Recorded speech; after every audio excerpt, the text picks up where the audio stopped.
The countdown to trial over the murder of Tupac Shakur is on. Yesterday, Duane Keffe D Davis, the only suspect in the late rapper's murder, was in court for the last hearing before next week's trial. And as Fox 5's Victoria Saha reports, there were talks about Davis possibly making bail. This was the last court hearing before the murder trial is expected to start next week. And as we've seen for the past few months, the state and the defense were going back and forth with each other about whether or not to use previous statements Duane Davis made during trial. As we get ready for a trial now 30 years in the making, Duane Keffe D Davis could be out on bail before he faces a jury. He is moving towards making bail in this matter.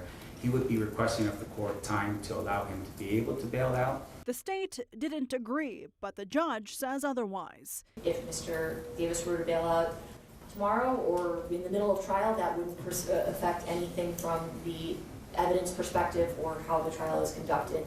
Meantime, more discussions continued about presenting to the jury Davis's 2019 tell-all book about Tupac Shakur's murder in Las Vegas and the various media statements he gave. The question is whether his 2008 interview with LAPD under the promise of immunity protected Davis's statements he made to the public, and if Davis was being truthful. Mr. Sam, through the course of the trial, is going to tell the jurors in the box, he's going to say, hey, look, 2009 story isn't true. It's not true. It was a lie.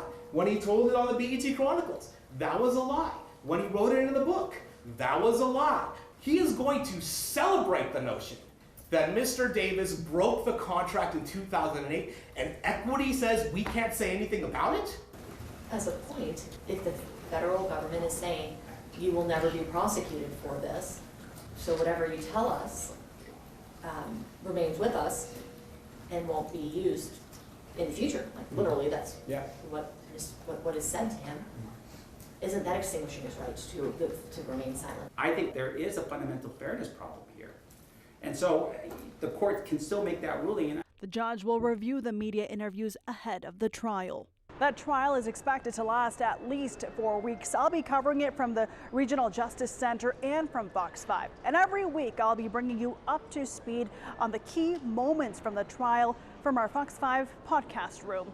Reporting from the Regional Justice Center, I'm Victoria Saha, Fox 5 News, local Las Vegas.